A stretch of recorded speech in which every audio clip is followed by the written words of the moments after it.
Hey! Dans cette vidéo, je vous explique la base pour lire et donc pour parler l'allemand. Ça commence maintenant!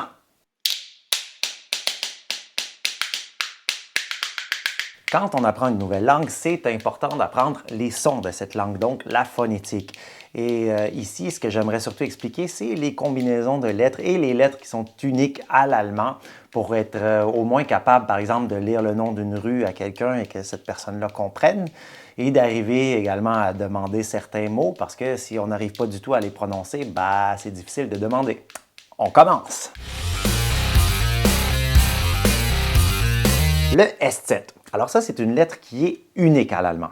Le SZ est une lettre exclusive à la langue allemande qui remplace le double S. Elle fait son apparition au Moyen Âge et est utilisée seulement dans l'écriture gothique, mais non dans l'écriture antica qui elle-même est dérivée de l'Empire romain.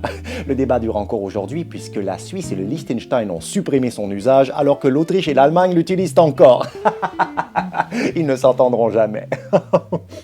Pour les francophones, c'est carrément une nouvelle lettre. La bonne nouvelle, c'est que le son en est très familier, c'est tout simplement S comme un S. Et si on n'a pas la lettre SZ sur son clavier, il est également possible de le remplacer par SS. Les deux lettres S, une après l'autre, donc un double S pour avoir exactement le même son. Donc c'est pratique si on a à écrire de l'allemand et qu'on n'a pas les lettres nécessaires sur le clavier. Et pourquoi alors on a besoin du SZ? Eh bien parce que le S se prononce différemment dépendamment des lettres qui l'entourent. C'est ce qu'on va voir à l'instant. Devant une voyelle, le S va se prononcer Z, comme en français, Z. Par exemple, le mot Sieg ou Base, qui est comme base en français. Alors que si le S se trouve devant une consonne, il va se prononcer ch comme chat, par exemple dans le mot Straße, une rue, Spirale, une spirale, et ainsi de suite. Par contre, si le S est après une consonne, il se prononce S même s'il est devant une voyelle, par exemple dans le mot psychologie ou psychanalyse. Et la plupart du temps, les mots latins sont prononcés aussi comme en latin, mais ça c'est une autre histoire. Également, différentes combinaisons de lettres vont donner aussi des sons différents, comme en français par exemple où on a EAU pour avoir le mot O. C'est très compliqué, on s'entend. L'allemand a aussi certaines formes, mais heureusement, ils ne sont pas aussi compliqués. On va voir ici les plus fréquentes. Il y a le AU qui donne un son de AU, comme par exemple dans le mot mouse, une souris. Par contre, s'il y a deux trémas sur le A, donc deux petits points, le son AU devient OI, donc par exemple dans le pluriel de mouse qui devient Mäuse.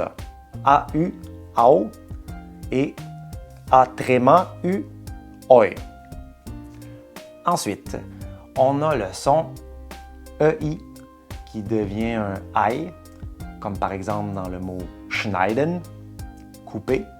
Une autre façon d'obtenir le son ch est par la combinaison de lettres SCH. Ça devient donc ch comme dans le mot Schleuse. Une combinaison qui est étrange parce que c'est un son qu'on n'a pas en français, c'est le CH qui est comme un chat fâché. Par exemple dans le mot echt, vrai, donc CH donne ce drôle de son de. Une autre combinaison à deux lettres est le EU qui donne un son de oi, par exemple dans le mot treu, loyal, ou feucht, humide. Tout ça nous amène au tréma, donc ces deux petits points-là que l'on nomme Umlaut en allemand. Qui est comme un détour et laut un son. Peut être également une transformation. Dans ce cas-ci, c'est une transformation du son. Donc, les deux petits points transforment le son. Moi, là, j'aime bien ça, les affaires qui transforment. Surtout celles qui transforment l'esprit. Et donc, ces trémas-là, ces deux petits points sont utilisés assez fréquemment en allemand, alors qu'en français, je peux juste penser à Noël, en fait, qui a des trémas comme ça. Si vous en avez d'autres, n'hésitez pas à les écrire en commentaire. Et voyons donc l'effet de nos deux petits points sur trois lettres principales, trois voyelles de l'alphabet. Si on commence par le U. Le U en allemand se prononce normalement OU. Mais s'il y a deux petits points sur le dessus, ça devient un U, comme en français. Je tiens à préciser que dans tous les autres cas aussi, si on ajoute un E après la voyelle, ça peut remplacer les deux petits points si on ne l'a pas sur notre clavier. Donc par exemple, dans le cas d'un U, avec tréma, on écrirait UE et ce serait la même chose. C'est un peu plus compliqué à lire pour le lecteur par contre, mais c'est accepté internationalement, ça peut se faire. Si on prend maintenant le O et qu'on ajoute les trémas sur le dessus, le O devient un E qu'on a parfois utilisé pour mon nom, Mathieu, M-A-T-I, E. Orthographe plutôt bizarre, mais bon, il faut quand même admettre que EU comme combinaison, c'est pas évident pour les étrangers. La lettre A devient E si on ajoute 2 petits points dessus, comme par exemple dans le mot Tränen, larmes. Et voilà, c'était ma petite contribution à votre apprentissage de l'allemand. Bien sûr, il y a d'autres combinaisons comme ça, la langue allemande est beaucoup plus complète que ça, mais les cas que j'ai couverts ici sont très fréquents dans la langue allemande. Et si vous en avez d'autres auxquels je n'ai pas pensé comme ça, n'hésitez pas à écrire en commentaire. L'important, c'est qu'on apprenne tout le monde ensemble. Et si vous avez aimé cette vidéo, n'hésitez pas à mettre des pouces en l'air, à recommander à vos amis, à vous abonner, cliquer sur la petite cloche et à plus!